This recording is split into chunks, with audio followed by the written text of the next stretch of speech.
तो चलिए बुलेटिन की शुरुआत करते हैं बड़ी खबर के साथ। राजधानी रायपुर से बड़ी खबर सामने आ रही। छत्तीसगढ़ ओलंपिक एसोसिएशन की होगी वार्षिक बैठक में शामिल होंगे एसोसिएशन अध्यक्ष सीएम विष्णुदेव साय। खेल बजट, ऑडिट रिपोर्ट और नई रणनीतियों पर मंथन होगा। आर्थिक सहयोग, आधुनिक संसाधन और बेहतर प्रशिक्षण सुविधाओं पर फोकस होगा। छत्तीसगढ़ ओलंपिक एसोसिएशन की वार्षिक बैठक होगी।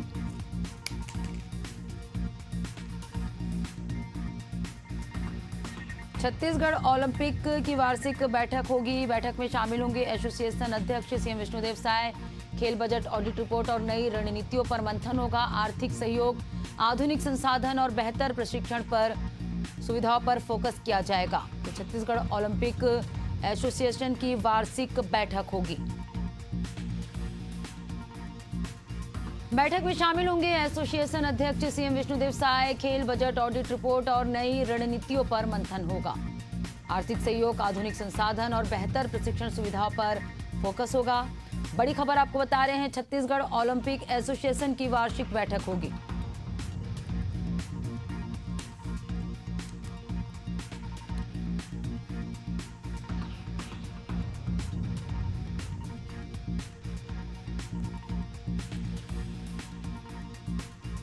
छत्तीसगढ़ ओलंपिक एसोसिएशन की वार्षिक बैठक होनी है। बड़ी और अहम जानकारी आपको दे रहे हैं। छत्तीसगढ़ ओलंपिक एसोसिएशन की वार्षिक बैठक होगी। खेल बजट, ऑडिट रिपोर्ट और नई रणनीतियों पर मंथन होगा। आर्थिक सहयोग, आधुनिक संसाधन और बेहतर प्रशिक्षण पर फोकस होगा। बड़ी खबर आपको बता रहे हैं, छत्तीसगढ़ ओलंपिक एसोसिएशन की वार्षिक बैठक होगी।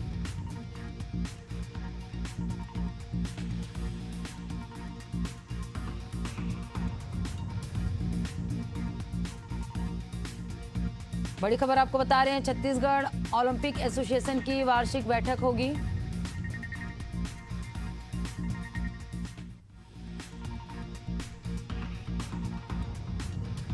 खेल बजट, आर्थिक सहयोग, आधुनिक संसाधन और बेहतर प्रशिक्षण सुविधाओं पर फोकस किया जाएगा। बड़ी और अहम जानकारी आपको दे रहे हैं, छत्तीसगढ़ ओलंपिक एसोसिएशन की वार्षिक बैठक होगी। बैठक में एसोसिएशन अध्यक्ष सीएम विष्णुदेव साय शामिल होंगे। खेल बजट, ऑडिट रिपोर्ट और नई रणनीतियों पर मंथन होगा। आर्थिक सहयोग, आधुनिक संसाधन और बेहतर प्रशिक्षण सुविधाओं पर फोकस होगा।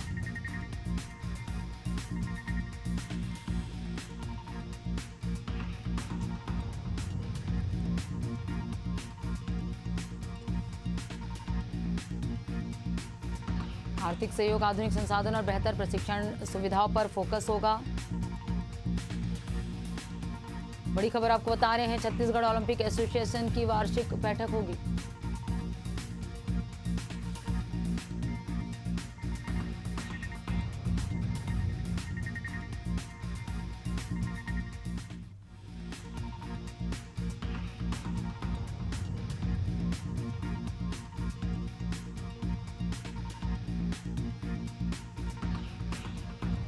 और चलिए इस पे ज्यादा जानकारी के साथ रायपुर ब्यूरो हेड नदीम मेमन हमारे साथ लाइव जुड़ चुके हैं। ज्यादा जानकारी के साथ नदीम, छत्तीसगढ़ ओलंपिक एसोसिएशन की वार्षिक बैठक होगी। इस बैठक के दौरान किन किन विषयों को लेकर चर्चा होगी?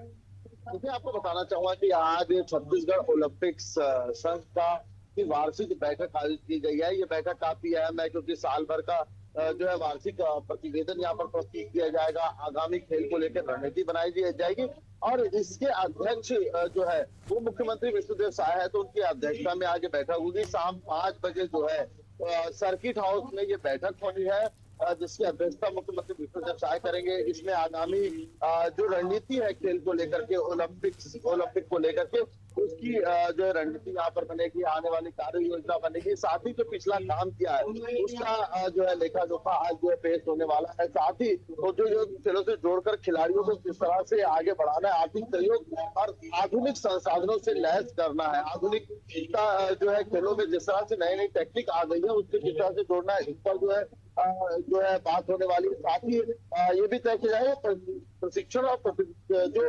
प्रतियोगिता है उसकी सुविधा को किस तरह से बेहतर बनाया जाए, छत्तीसगढ़ में इंटरनेशनल जो है वो खिलाड़ी को किस तरह से तैयार किया जाए, उनकी डाइट का जो चार्ट है, डाइट पर किस तरह से काम करना है, तो काफी अहम आज की ये बैठक है। इसमें जहाँ वार्षिक प्रतिवेदन प्रस्तुत होगा, वहीं आगामी जो खेल को लेकर के बड़ी रणनीति इस बैठक में मुख्यमंत्री विष्णु देसाई की अध्यक्षता में बिल्कुल नदीम, तो आज देखने को मिलेगी आगामी जो रणनीति उसको लेकर चर्चा होगी। छत्तीसगढ़ ओलंपिक एसोसिएशन की जो है आज वार्षिक बैठक होगी। नदीम बने रहेगा, आपसे आगे और भी जानकारी लेंगे। अगली बड़ी खबर की रुख करेंगे राजधानी रायपुर से। छत्तीसगढ़ के मुख्य सचिव बने विकासशील 1994 बैच के आईएएस अधिकारी हैं विकासशील। अब तक अमिताभ जैन थे छत्तीसगढ़ के मुख्य सचिव। राज्य सरकार की ओर से सामान्य प्रशासन विभाग ने जो है जारी किया है आदेश। तो अमिताभ जैन की जगह अब मुख्य सचिव विकासशील बने हैं। राज्य सरकार की ओर से सामान्य प्रशासन विभाग ने ये आदेश जारी किया है। तो छत्तीसगढ़ के मुख्य सचिव विकासशील बने अमिताभ जैन की जगह अब जो है छत्तीसगढ़ के मुख्य सचिव विकासशील बनाए गए हैं। 1994 बैच के आईएएस अधिकारी हैं विकासशील। अमिताभ जैन की जगह छत्तीसगढ़ के मुख्य सचिव के रूप में विकासशील बने हैं। 1994 बैच के आईएएस अधिकारी हैं।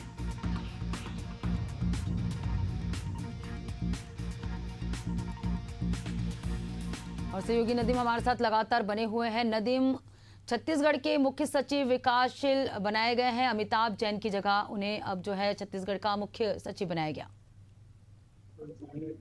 देखिए काफी लंबे समय से ये कयास और कवायद जो है हो रही थी कि छत्तीसगढ़ का अगला मुख्य सचिव कौन होगा, जिम्मेदारी किसके जो है कांधों पे मिलने वाली है। हालांकि इसको लेकर के कई सीनियर आईपीएस जो है आईएएस अधिकारी जो है वो इस दौड़ के रेणु पिल्ले, मनोज सिन्हा, सुब्रत साहू जैसे कई सीनियर नाम जो है इसमें शामिल थे। विजय अग्रवाल जैसे नाम शामिल थे, जिनको पछाड़ करके जो है विनयशील जो है अब वो छत्तीसगढ़ के 13वें मुख्य सचिव जो है वो नियुक्त कर दिए गए हैं। केंद्र की नियुक्ति से जो है उनको बुलाया गया है। 1994 बैच के आईएएस अधिकारी जो है विकासशील है, केंद्रीय प्रतिनियुक्ति पर थे, उनको बुलाया गया और उसके बाद ये जिम्मेदारी दी गई है।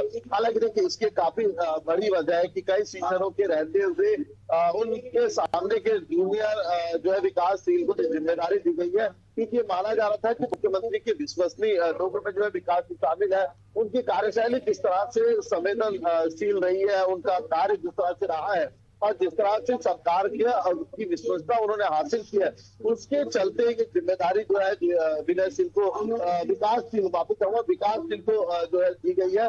और क्योंकि 30 सितंबर को जो है वर्तमान में जो मुख्य सचिव है अमिताभ जैन वो रिटायर हो रहे हैं, क्योंकि अमिताभ जैन की अगर बात करो तो सबसे लंबा छत्तीसगढ़ के इतिहास में सबसे लंबा अगर मुख्य सचिव का कार्यकाल रहा है तो वो अमिताभ जैन रहे हैं। अपने लंबे समय का कार्यकाल वो 30 सितंबर को पूरा कर रहे हैं, क्योंकि 3 महीने पहले उनका कार्यकाल पूरा हो गया था, लेकिन 3 महीने का जो है एक्सटेंशन उनको दिया गया था। और उसके बाद ही क्या कराया कि छत्तीसगढ़ का मुख्य सचिव जल्द ही जो मिलेगा और ये देर शाम जो है छत्तीसगढ़ के मुख्य सचिव का ऐलान कर दिया गया है। विकासशील 1994 बैच के आईएएस अधिकारी है, उनको छत्तीसगढ़ का 13वां मुख्य सचिव जो है यहाँ पर बनाया गया है। हालांकि अगर बात करो तो वो इंजीनियरिंग बी और एमए इलेक्ट्रॉनिक के छात्र हैं। छत्तीसगढ़ में कई अहम पदों पर उन्होंने काम किया है। 2018 से वो छत्तीसगढ़ में सेवाएं दे रहे थे। उसके बाद केंद्र 2018 में केंद्र की प्रतिनियुक्ति पे गया और प्रतिनियुक्ति के बाद छत्तीसगढ़ से उनको बुलाया गया और छत्तीसगढ़ के मुख्य सचिव की जिम्मेदारी अब जो है विकासशील संभालेंगे। बिल्कुल नदीम, तो जनता की उम्मीद पे जो है विकास की उम्मीद पे कितने खरे उतरेंगे विकास के लिए आगे देखने वाली बात होगी। फिलहाल 13वें मुख्य सचिव के रूप में जो है उन्हें घोषित किया गया है और अमिताभ जैन की जगह मुख्य सचिव बनाए गए हैं विकासशील। नदीम बने रहेगा, आपसे आगे और भी जानकारी लेंगे। तो अमिताभ जैन की जगह छत्तीसगढ़ के मुख्य सचिव के रूप में विकासशील बने हैं नए मुख्य सचिव। 1994 बैच के आईएएस अधिकारी हैं।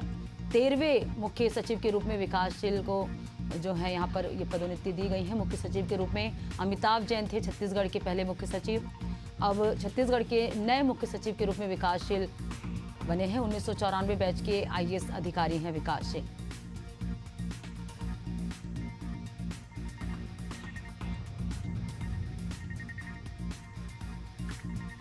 तो 1994 बैच की आईएएस अधिकारी है विकासशील। अब तक अमिताभ जैन थे छत्तीसगढ़ के मुख्य सचिव। छत्तीसगढ़ के मुख्य सचिव बने विकासशील 1994 बैच के आईएएस अधिकारी हैं।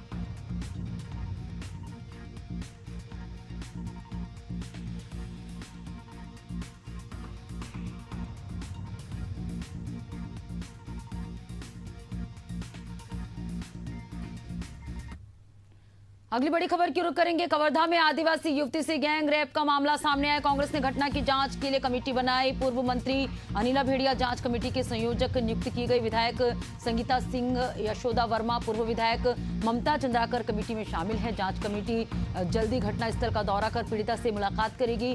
परिजनों और पड़ोसियों से बातचीत कर तैयार करेंगे रिपोर्ट। तो बड़ी खबर आपको बता रहे हैं, कवर्धा में आदिवासी युवती से गैंग रेप मामले में कमेटी गठित की गई है। कांग्रेस ने घटना की जांच के लिए ये कमेटी बनाई है। जल्द ही कमेटी पीड़िता से मुलाकात करेंगे। पूर्व मंत्री अनिला भेड़िया जांच कमेटी की संयोजक नियुक्त की गई है। विधायक संगीता सिन्हा, यशोदा वर्मा, पूर्व विधायक ममता चंद्राकर कमेटी के सदस्य हैं। जांच कमेटी जल्द ही घटनास्थल का दौरा कर पीड़िता से मुलाकात करेंगे। तो कवर्धा में आदिवासी युवती के साथ गैंग रेप मामले में कांग्रेस ने घटना की जांच के लिए कमेटी बनाई है।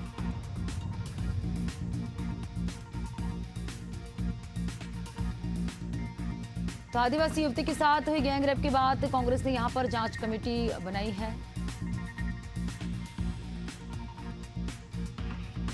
अनिला भेड़िया, संगीता सिन्हा, यशोदा वर्मा, हर्षिता बघेल समेत यहां पर 7 सदस्य टीम बनाई गई है।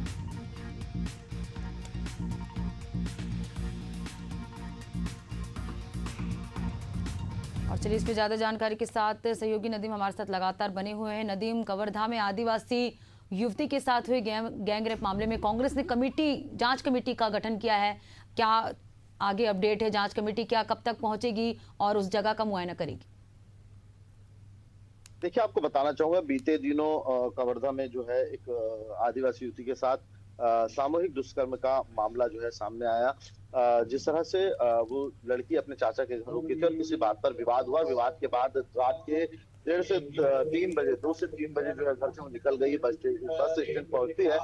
बस स्टैंड में अज्ञात युवकों के तरफ से उसे बहला फुसला करके ले जाया जाता है। उसके साथ सामूहिक जो है अनाचार की घटना जो है वो की जाती है। और उसके बाद जो है वो उसको छोड़ करके, पीड़िता को छोड़ करके तमाम आरोपी जो फरार हो जाते हैं।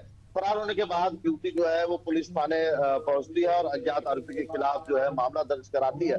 और इस पूरे मामले में अभी तक के किसी की गिरफ्तारी नहीं होने की खबर सामने आ रही है। और इस खबर आते साथ ही अब कांग्रेस ने इस पूरे मामले में जो है, क्योंकि सियासी रंग ले चुका है, और इस पूरे मामले में कांग्रेस जो है वो एक जांच कमेटी जो है बनाई है इस घटना की जांच के लिए। इस कमेटी की जांच बिल्कुल नदीम, आगे देखने वाली बात होगी कि क्या कुछ कार्रवाई इस मामले में होगी। कवर्धा में हुए आदिवासी युवती के साथ जो गैंग रेप हुआ, कांग्रेस ने इसको लेकर जो जांच कमेटी भी बनाई है। आगे क्या कुछ कार्रवाई होगी ये देखने वाली बात होगी। शुक्रिया नदीम तमाम जानकारी से जुड़ने के लिए। नवरात्रि का पावन पर्व जारी है। आज 5वां दिन है और ऐसे तिथि के अनुरूप जो है 4था दिन है। हम बात करेंगे नवरात्रि के पावन पर्व पर।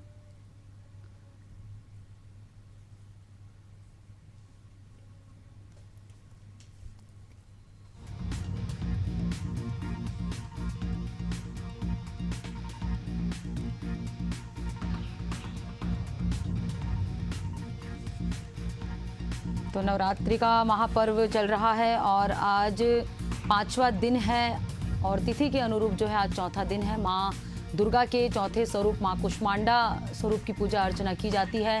माँ कुष्मांडा की आराधना कर रहे हैं। चौथे दिन माँ दुर्गा के कुष्मांडा स्वरूप की पूजा अर्चना की जाती है। वहीं मंदिरों में भी भक्तों की भीड़ देखने को मिल रही है। भक्त माँ कुष्मांडा की पूजा आराधना कर रहे हैं। बंजारी मंदिर में सुबह से ही भक्तों की भीड़ लगी हुई है। सुबह से ही मंदिरों में हो रही विशेष पूजा अर्चना। तो देश भर में धूम देखी जा रही है नवरात्रि की। और देश के साथ साथ ही छत्तीसगढ़ की राजधानी रायपुर में भी माता की भक्तों की भीड़ उमड़ पड़ी है। मंदिरों में सुबह से ही भक्त जो है माता के दर्शन कर रहे हैं।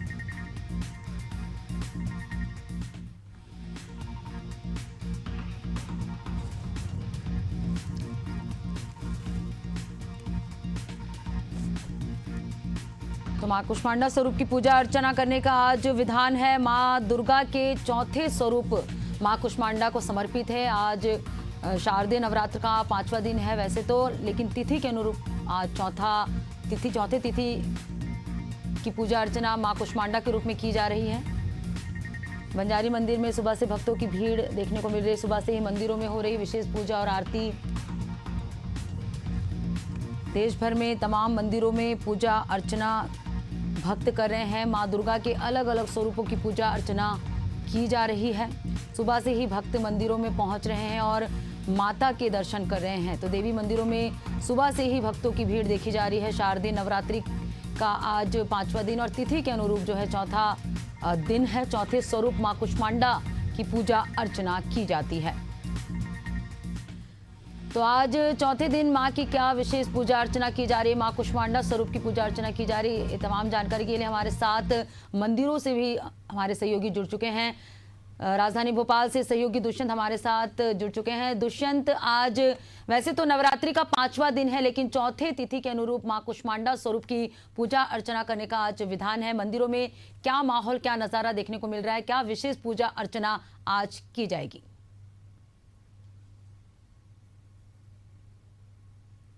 बिल्कुल विक्रम संवत की तिथि के हिसाब से आज चौथा दिन माना जा रहा है और उसी के चलते माता कुष्मांडा की स्वरूप की पूजा जो है मंदिरों में हो रही है। हम कर्फ्यू वाली माता के मंदिर में हैं और यहाँ पर लगातार जो श्रद्धालु हैं वो बड़ी संख्या में पहुंच रहे हैं, जल अर्पित करके अपनी मान्यता कर रहे हैं। और जिस तरीके से लगातार धार्मिक रीति रिवाज जो हैं उन धार्मिक रीति रिवाजों के अनुसार पूजन अर्चन की जा रही है। चौथे दिन माता कुष्मांडा की आराधना जो है वो लगातार की ही जा रही है। साथ ही साथ हवन पूजन और ध्यान का भी विशेष महत्व है। उसी के चलते कहीं न कहीं तमाम सारे व्रत जो है लोग कर रहे हैं और इसके साथ ही जो हवन पूजन जो किए जाते हैं उनके अनुसार भी यहाँ पर लगातार कामकाज किए जा रहे हैं। अंदर जो गर्भगृह है उस गर्भगृह में देखिए तो पंडित जी बैठे हुए हैं और मंत्रोच्चारण जो है वहाँ पर लगातार किए जा रहे हैं। कई जगह दुर्गा सप्तशती का पाठ जो है वो लगातार किया जा रहा है और 8 से 9 दिन तक लगातार ये पाठ जो है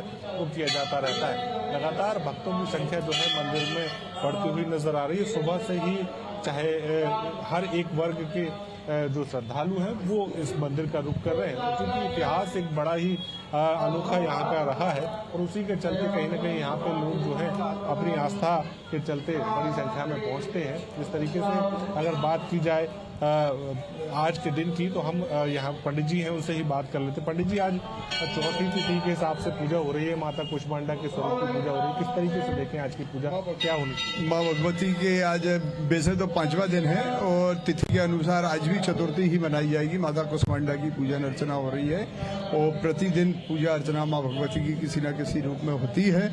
और आज माँ भगवती की कृपा उनकी बनी एक तेज, एक स्वर्ण के समान, एक सूर्य के समान बिल्कुल तेज इस भारतवर्ष पर और दुनिया पर बना रहे तो सारे भक्तों की मनोकामनाएं पूरी हों। व्रत और हवन पूजन का क्या महत्व है इस पूरे 9 ही दिनों की बात की जाए अगर? माँ भगवती की पूजा अर्चना है ये तो सबसे पहली बात तो मन और हृदय से पूजा अर्चना होना चाहिए। आप कैसी कर रहे हैं ये आपके मन पर और आपके हृदय पर ही सबसे ज्यादा रहता है। बाकी तो सभी निम्न प्रकार से कई प्रकारों से पूजा अर्चना माँ भगवती की होती है। हवन भी होता है, पूजन भी होती है, भंडारा भी होता है, सभी कुछ।